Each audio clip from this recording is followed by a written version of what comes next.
से नहीं हटेगी। अब उसमें है कि अगर उससे रोशनी नहीं प्रभावित हुई है तो बहुत चिंता करने की बात नहीं है। अगर रोशनी पूर्णतः प्रभावित है तब तो पुतली प्रत्यारोपण से ही उसका निदान संभव। अगर मरीज गरीब है तो हम उन्हें सलाह देते हैं कि भाई आप आयुष्मान कार्ड लेकर आइए, आपका ऑपरेशन जो है वो निःशुल्क हो जाएगा। अभी हमारे साथ बातचीत करने के लिए दृष्टि कील और कुछ उड़ के पड़ जाना आंखों में, ये एक बड़ा समस्या का कारण है। साथ ही वर्क प्लेस इंजुरी, जैसे कुछ मजदूर काम कर रहे हैं कंस्ट्रक्शन साइट पर, कुछ उड़ के पड़ गया, ये ऐसी बाहरी वस्तु अगर आंख की कॉर्निया पर पड़ती है तो कई बार कॉर्निया में इन्फेक्शन और बाद में अल्सर होने का खतरा रहता है। जब भी इस तरह की कोई बाहरी वस्तु गई है आंख में, आपने बढ़िया साफ पानी से धोया और अगर न निकली हो तो नज़दीकी चिकित्सक से मिलें, बाहरी वस्तु को निकाला जाएगा, उचित एंटीबायोटिक या प्रोटेक्शन के लिए दवाएं दी जाएंगी और बीमारी ठीक हो जाती है। बीमारी अगर बहुत बढ़ जाए, गंभीर हो जाए, अल्सर हो जाए, तब तो मुश्किल होता है ठीक होना, लेकिन उसमें भी लंबा इलाज चलता है, ठीक होती है। और बहुत गंभीर अल्सर, डस्ट पड़ जाता है आंख में, उसके बाद अगर पानी से अगर आंख को धोया जाता है तो क्या कोई कॉर्निया पे स्क्रैचेज वगैरह दिक्कत है? वो साफ पानी, अगर स्वच्छ पानी है तो उससे आप धो सकते हैं। उससे कई बार बाहरी वस्तु निकल जाती है तो उसको धोने में कोई नुकसान नहीं। साथ ही कभी कोई केमिकल इंजुरी हुई हो, जैसे कभी एसिड पड़ गया हो, चूना पड़ गया हो, उसमें भी आंख धोने का बड़ा महत्व है। अगर डॉक्टर के पास जाते हैं तो वो भी रिंगर लैक्टेट जो पानी होता है उससे ही वॉश करते हैं। साफ पानी से भी आप धोते हैं तो कोई दिक्कत नहीं। लोग गाड़ी चलाते हैं तब लोग कीड़ा मकोड़ा भी जो आंख में पड़ जाता है, जिससे लोग मल देते हैं आंख को, जिससे काफी परेशानी भी होती है। क्या आंख मल देने से क्या उनकी कोई आंख में दिक्कत? देखिए, मलना नहीं चाहिए, ये तो मैं सलाह दूंगा कि कुछ भी आंख में पड़ा हो आप मलेंगे तो बाहरी वस्तु कॉर्निया के सरफेस को रगड़ देगी, इससे कॉर्निया में डिफेक्ट और अल्सर होने का रिस्क बढ़ जाता है।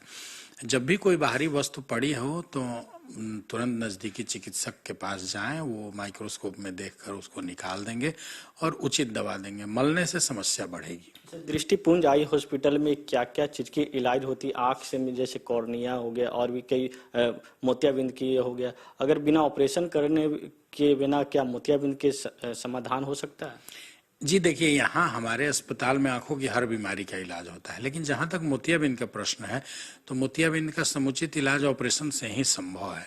बिना ऑपरेशन के साइंस में बहुत तरह की रिसर्च चल रही है कि ऐसी बूंद की दवा आ जाए जिससे मोतिया खत्म हो जाए, लेकिन अभी तक सफलता मिली नहीं है।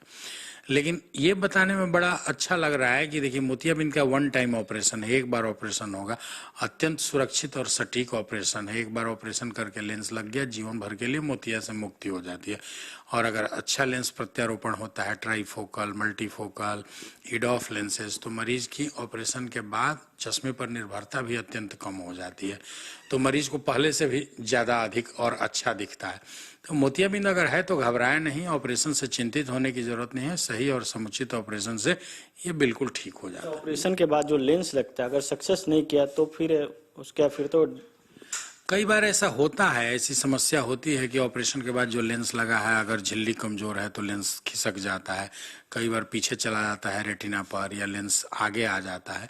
अगर ऐसा है तो भी घबराने की बात नहीं है। अब हमारे जो विट्रोरेटिना सर्विसेज में डॉक्टर हैं तो इस तरह के डिस्प्लेस्ड और डिसलोकेटेड लेंस को भी निकालकर उसकी जगह पर अच्छे स्क्लेरल फिक्सेटेड लेंस लगा देते हैं, जिसमें झिल्ली के सपोर्ट की ज़रूरत नहीं होती है, तो मरीज को दोबारा रोशनी वापस आ जाती है। अच्छा, ये आपके अस्पताल में यहाँ क्या क्या नया उपकरण आ रहा है जिससे लोगों में जो ऑपरेशन हो या सर्जरी, उसमें नए उपकरण की जहाँ तक बात है तो एक जो बहुत ही एडवांस मशीन है, जो चश्मा हटाने की मशीन है, जिसे हम लोग लेसिक लेजर मशीन बोलते हैं, वो मशीन है। रेटिना के इलाज के लिए OCT angiography, fluorescein angiography, advance vitrectomy system, high end microscope, cornea के इलाज के लिए पेंटाकैम टोपोग्राफी और कोलेजन क्रॉस लिंकिंग की सुविधा है, स्पेकुलर माइक्रोस्कोपी की सुविधा। तो आंखों के इलाज के लिए जितनी भी उन्नत टेक्नोलॉजी की आज के समय में ज़रूरत है, वो सारी सुविधा हमारे यहाँ उपलब्ध है। एक मेरा पर्सनल दिक्कत है, जो अगर इसमें आँख में अगर आँख आपका स्क्रैचेस कर गया, कॉर्निया स्क्रैचेस कर गया, सफ़ेदी पड़ गया, तो सफ़ेदी हटाने का क्या हो? देखिए, अगर बहुत हल्की सफ़ेदी है, सुपरफिशियल लेयर है, तो उसको भी लेज़र मशीन से हटाया जा सकता है, जिसे हम लोग पीटी के पद्धति बोलते हैं।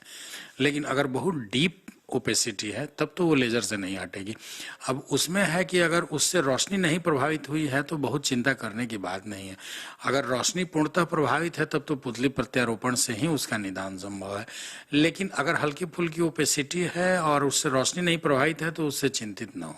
आप एक डॉक्टर के साथ समाज सेवा में भी से जुड़े हुए भी हैं, होली का भी त्योहार आ रहा है, तो ऐसे में लेकर क्या कुछ जो है जम्मू कश्मीर के उपराज्यपाल भी आ रहे हैं, तो क्या कुछ प्रोग्राम है आपकी कुछ? देखिए ये हमारे जो महामहिम उपराज्यपाल जी पधार रहे हैं बिहार की यशस्वी पावन धरती पर, तो उनका कार्यक्रम है हमारा जो जहानाबाद में सिंधवा ग्राम है, वहाँ होली मिलन का कार्यक्रम है। महामहिम वहाँ पधारेंगे, उनके भव्य स्वागत समारोह की तैयारी है। वहाँ होली मिलन का कार्यक्रम होगा, महामहिम सब संबोधित करेंगे लोगों को, फूलों की होली खेली जाएगी।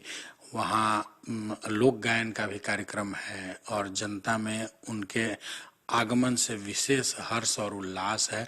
जहानाबाद की पूरी जनता उत्साहित है उनके स्वागत के लिए और ये भव्य कार्यक्रम कल होने जा रहा है। अच्छा, आपके अस्पताल में अगर गरीब लोग इलाज करवाने के लिए पहुंचते हैं, जिनके पास पैसा से असमर्थ हैं, तो उनके लिए क्या सुविधा आप समाज सेवा से जुड़े हुए? आयुष्मान कार्ड, अगर मरीज गरीब है तो हम उन्हें सलाह देते हैं कि भाई आप आयुष्मान कार्ड लेकर आइए, आपका ऑपरेशन जो है वो निःशुल्क हो जाएगा, चाहे वो मोतियाबिंद हो, चाहे आंखों के पर्दे का ऑपरेशन हो। इस तरह के सारे जटिल ऑपरेशन प्रधानमंत्री जन आरोग्य आयुष्मान स्कीम में सम्मिलित है और जो लोग भी लाभार्थी हैं वो कार्ड लेकर आते हैं तो उनका मुफ्त इलाज हो जाता है। इससे पूरे समाज को बहुत बड़ा संबल मिला है। जो गरीब पहले कॉम्प्लिकेटेड बीमारी जो खर्चीली थी नहीं इलाज करा पाते थे, कई बार आंख खराब हो जाती थी, वो लोग आते हैं कार्ड लेके कि सर मेरा कार्ड, सुदूर जिलों से। आज ही एक मरीज गंभीर रेटिना की बीमारी थी, रेटिनल डिटैचमेंट, भभुआ से मरीज आई कि सर 1 महीने से पता कर रहे थे, पता चला कि ये गंभीर बीमारी है और इसका मुफ्त इलाज आपके यहाँ आयुष्मान योजना से होगा। हमने कहा कि बिल्कुल होगा और उनको हमने समय दिया है ऑपरेशन के लिए। अच्छा, आजकल के जो छोटे से बच्चे हैं उनकी आंखों पर चश्मा चढ़ जाता है, अगर चश्मा उनके उतारने की क्या कुछ? देखिए बच्चों में जो चश्मा है तो चश्मा रेगुलर पहनना है, 6 महीने साल भर में जांच कराना है, नंबर चेंज करे तो लगाना है। जो चश्मा हटाने की पद्धति है वो रिकमेंडेड है 18 साल से उम्र के बाद ही, क्योंकि 10 साल का कोई बच्चा है उसका नंबर बदलता रहता है, तो अगर हम ऑपरेशन करके चश्मा हटा दें तो 1-2 साल में उसे फिर नंबर लग जाएगा। तो चश्मा हटाने की सलाह हम तभी देते हैं जब उम्र 18-20 साल पार हो चुकी हो, पिछले 6 महीने साल भर में आपका चश्मा का नंबर स्थिर रहा हो, बदला नहीं हो, और आंख की कॉर्निया हेल्दी हो। पेंटाकैम टोपोग्राफी करके देखते हैं कि कॉर्निया में किसी तरह की कमी नहीं हो, तभी हम चश्मा हटाने वाले लेजर ऑपरेशन की सलाह दें। आंखों के परेशानी से बचने के लिए हमारे दर्शकों को क्या सलाह देंगे? अच्छी जीवन शैली, संतुलित आहार, स्क्रीन मोबाइल का कम से कम इस्तेमाल, गैर जरूरी इस्तेमाल से बचें। अगर आपको शरीर में कोई व्याधि है जैसे मधुमेह, उच्च रक्तचाप या कोलेस्ट्रॉल, तो उसके लिए हमेशा उसको नियंत्रित करें, अपने फिजिशियन से मिलते रहें। अगर शरीर स्वस्थ है तो आंख निश्चित स्वस्थ रहेगी। चलिए, ये थे दृष्टिपुंज आई हॉस्पिटल के डायरेक्टर डॉक्टर सत्य प्रकाश तिवारी। साफ तौर पे उन्होंने कहा कि जो हर एक प्रकार के हमारे पास इलाज होती है, इसके साथ ही साथ जो कॉर्निया को लेकर होता है कि कॉर्निया लोग स्क्रैचेज हो जाता है, किसी लोग के आंख में सफेदी पड़ जाता है, उसकी भी हटाने की सुविधा इनके हॉस्पिटल में है और यहाँ से लगभग जो है लोग सक्सेस कर ही जाते हैं।